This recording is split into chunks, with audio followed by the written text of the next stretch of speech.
Why do presidents care so much about the appointment of federal judges? Well, two ideas are at play here. Number one, it gives the president an opportunity to continue their influence long after they're gone, and it also preserves their legacy. It keeps people in the system that champion the ideas that they do. Now, the president, right here, Barack Obama, as we'll show you very quickly, is limited to 2 terms by the 22nd Amendment.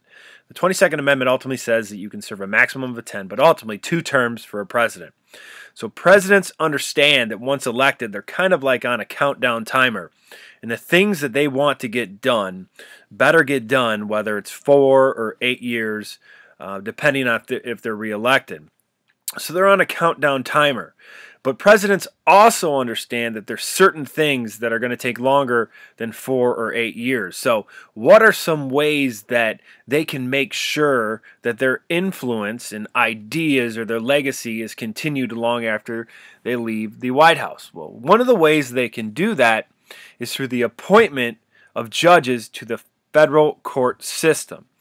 Now, presidents understand that whenever there is an opening on any one of these levels, the district, the Court of Appeals, or the Supreme Court, that they get to appoint someone to that position. Now, they also understand that these people will serve for life as long as they have good behavior.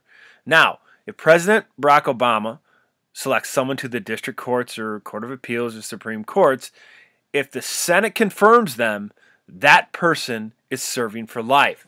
So when the president has the opportunity to pick someone for any of these levels, they really do a thorough job of interviewing and checking these people. Because what the president wants is someone who is exactly like him. Someone that will rule exactly like him. Someone that has the same ideas about government that is exactly the same as him. So when presidents meet with these people, they make sure to get everything there is on them. Where are you from? What is your background?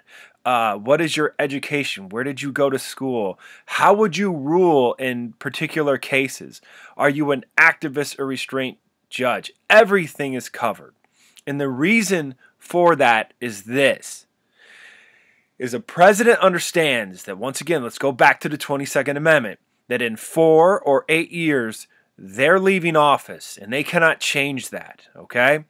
So a president understands this, that if they put people in the district level or the appeal or the appellate level or the Supreme Court level that would act and have the same viewpoints just like him, that even though he's gone in 4 or 8 years, these people will carry on his ideas for years and years and years, long after he is gone. So just because Barack Obama is no longer president, he still has people on the district level that will rule on particular cases just like he would. And the same thing, he has people in the court of the appellate level that will rule just like he would. And same thing, if he's lucky enough to pick someone for the Supreme Court, he has people on the highest court in the land that feel the same exact way that he does and will rule just like he would. So even though he's gone, long gone, on vacation, doing something else, his legacy and his ideas still live on through his appointments in the Supreme, Appellate, and District Court level.